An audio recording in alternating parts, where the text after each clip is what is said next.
Welcome to Lizzie's Workshop and my 2017 art journal. If you've watched the previous videos, you'll know that I took the agenda that I had from 2016 and I pulled it apart, and I am working in that book. So for the month of January, I went through and I jelly printed all of the pages from that month, and then I am going and slowly working through and filling them all up with journal entries. So the first thing I did was I taped the two pages together, and then I pulled out my washi tape bin, and this was a day where I didn't really have a thought of what I was going to do. I just needed to go downstairs to do my 15 minutes in my craft room, and it ended up being more than 15 minutes, but at least I completed a page, and I felt much better with the stresses of the day. So I pulled out my washi tape bin because I really don't use it very often, and I've been cleaning my craft room and making certain supplies more visible, and this is one of the ones that I came across this past week. And so I decided I was going to do a page all about washi tape. So I think that about 90% of my washi tapes come from Michaels. So you probably, if you shop at Michaels, probably recognize quite a lot of these. I can't tell you whether they are recollections or if they are Tim Holtz or what, but I do know that I buy most of them there. So I took the film strip one, and I've just been filling in the spaces on the film strip one with a whole bunch of other washi tapes, and I really like how that turned out, so I will probably use that method again at some point, maybe until I run out of that film strip washi tape, and then I'll come up with something else. But I have this giant bin that's full of washi tape just simply because I don't use it very often, but I think that, oh, it's so pretty and nice, and I have the convenience of it, but I just don't end up using it. So today I did. Then I grabbed a page from an old planner. The planner is finished. It's something like a 2012 planner, something like that. And I cut the page up and made little flags out of each strip. And then I kind of randomly placed them and kind of figure out what I'm going to do, because I really like the pattern from the jelly printing. And so I wanted that to still be visible, but I didn't want it to be the dominant feature. And there's another page that I pulled out of the planner as well that said, "You are so loved," and I wanted to use those words. So I kind of go through and cut up this strip to bring the colors of the background and the colors of the words, the "You are so loved" words, kind of together.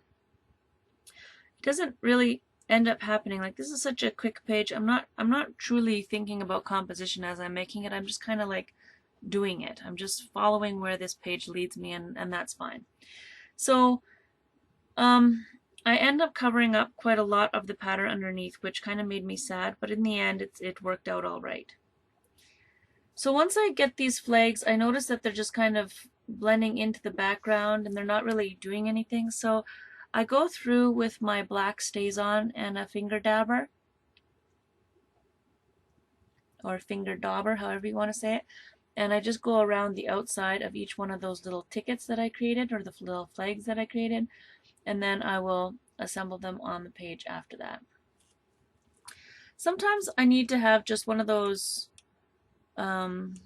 I call them garbage pages or junker pages, where I just kind of throw a whole bunch of things together on the page, and whatever sticks and whatever doesn't, I end up changing. And in this instance, because most of it's washi tape, it all kind of sticks. Haha, good joke. But otherwise, I'm just going to go through and use my tape runner, and I don't think that I've touched my tape runner in like a year and a half, unless I'm making a card, you know. So this was unusual. To take my tape runner and use it in a mixed media page was really out of the realm of the norm.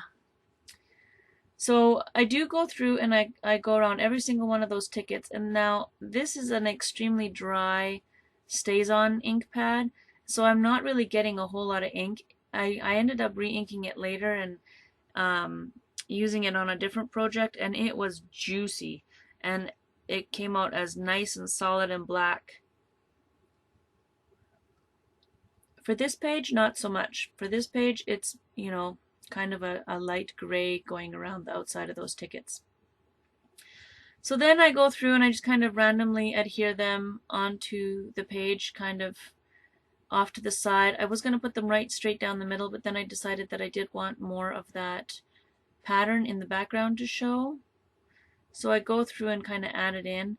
And I am doing it randomly, and I end up having to do a correction because I don't really like how the random was turning out. It wasn't turning out quite how I wanted it to be. So I pulled one of the flags off and replaced it with a different one. Now this paper is really, really busy, but it does have all the colors from the background in it. So I think that the paper matched really well with the background, except that I've got too much going on this page. So this is why I'm calling it kind of a junker page, is because there's too much in your face kind of stuff going on the page. If I had been thinking more, I would have muted out the background so that everything else would pop, but I really loved that background, so I didn't want to mute it.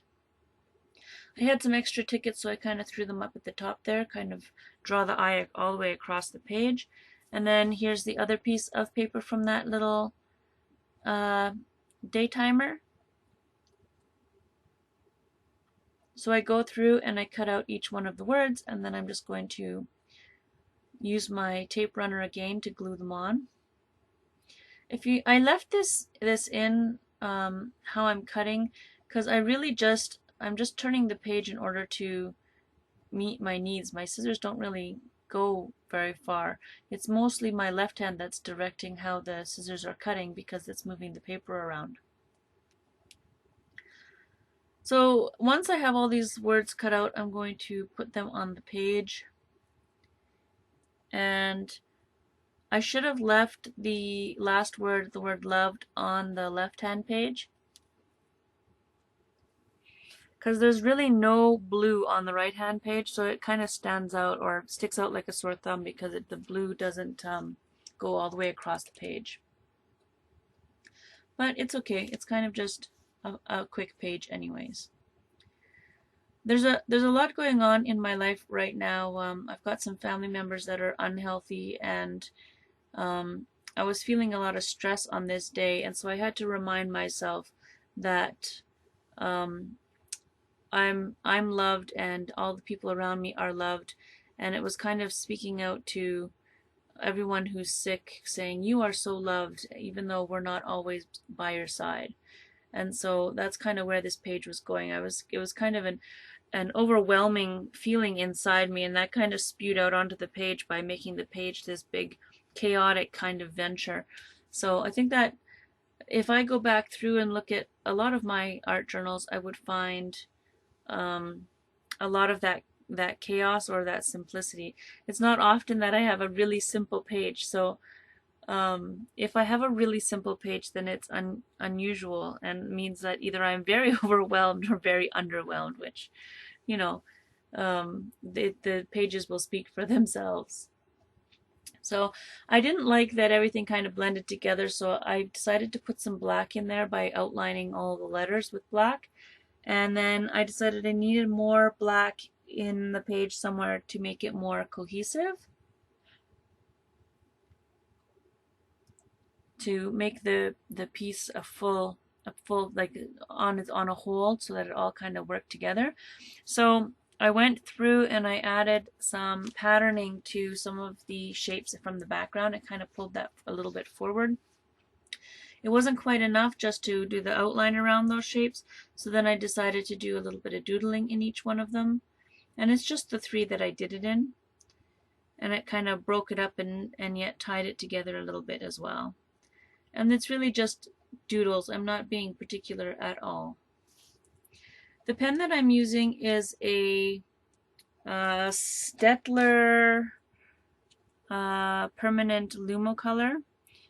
I happen to just have these on my desk because I used them when I was in school, and they're waterproof on most surfaces, and they're refillable. So I've been giving them a chance.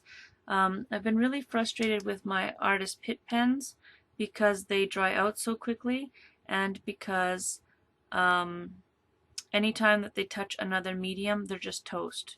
As soon as I have them in contact with a moist acrylic medium, they don't work anymore after that. So I've been trying these other ones out, and we'll see how that goes. The one thing is that they're more. This one is more of a marker, and more like it bleeds like a Sharpie. So there is less control on the thickness of the line when it comes down to it. So once I was done the page, I went and pulled it off my workbench and trimmed up the edges.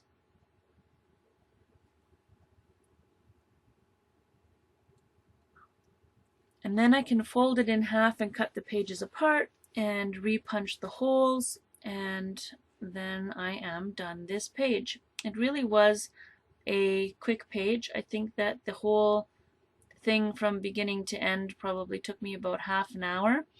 I only sped this up about 2 times and 3 times in some parts. So it was actually quite the quick project as far as my projects go. So then my pages are all done and ready to go. So here come the close-ups, and that's all I've got for you today. Thank you for watching and supporting me through my art adventures, and I really appreciate when you like, comment, and subscribe.